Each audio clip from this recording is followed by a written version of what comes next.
Mic ఎవరికన్నా ఇవ్వాలా? లేదు మీకే. నెక్స్ట్ క్వశ్చన్ ఏంటంటే, ఇంతమంది క్రౌడ్ ని పిలుస్తున్నారు కదా ఈవెంట్ మేనేజ్మెంట్, అంటే సీటింగ్ కెపాసిటీ స్క్రీన్ లో ఎంత ఉందనేది ముందే మేనేజ్మెంట్ ఆ తెలుసు. థియేటర్ వాళ్ళు పట్టించుకుంటారు, మీకు ఎందుకు అంత స్ట్రెస్?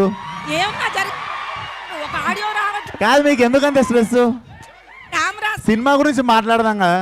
కెమెరాస్ కి ఆడియో ఈవెంట్ వాళ్ళకి చెప్తే ఏం చెయ్యాలి అని అడిగారు. మరి కెమెరాస్ ఎందుకు, మీడియాని పిలవడం? ఇట్లాంటి క్వశ్చన్లు వేస్తే అరుస్తారు. మరి ఆడియో వినిపించదు.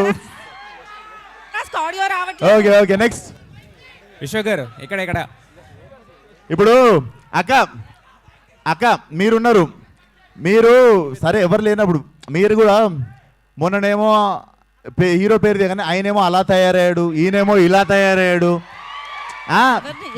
మీరు మాట్లాడింది ఇప్పుడు ఎట్లనో కోచ్ చేస్తారు కానీ ఇన్స్టాగ్రామ్ వాళ్ళు.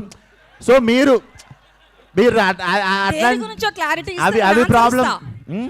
దేని గురించి? మొన్ననేమో నాని అలా తయారయ్యాడు, ఇప్పుడేమో మీరు ఇలా తయారయ్యాడు. తయారవుడేంది, మీరు కూడా మర్యాద ఇవ్వాలి కదా మాకు. ఎవరన్నారు? మీరు అన్నది వెళ్తుంది లేండి, వెళ్తుంది, అన్నీ వెళ్తాయి, అన్నీ వెళ్తాయి. విశ్వ గారు మీకు మీకు మీకు ఏంటంటే ఏళ్ళు చూపిస్తారు, మేము చూపించినప్పుడు బాధ అవుతుంది మీకు. పర్లేదు, మూవ్ ఆన్ అవుదాం, cult will carry on with cult. ఒక నిమిషం, నానిలో వచ్చిన చేంజ్ అలా తయారయ్యాడు, ఇలా తయారయ్యాడు అని అంటారు గారు అన్నది ఒకటి ఉంటుంది పక్కన. అట్లా మీకు మాకు మధ్య ఎప్పుడు గారు ఉండదు, ఆ విషయం మీకు తెలియదు. పదజాలం నాకు చాలా మంచిగా ఉంటుంది. విశ్వ గారు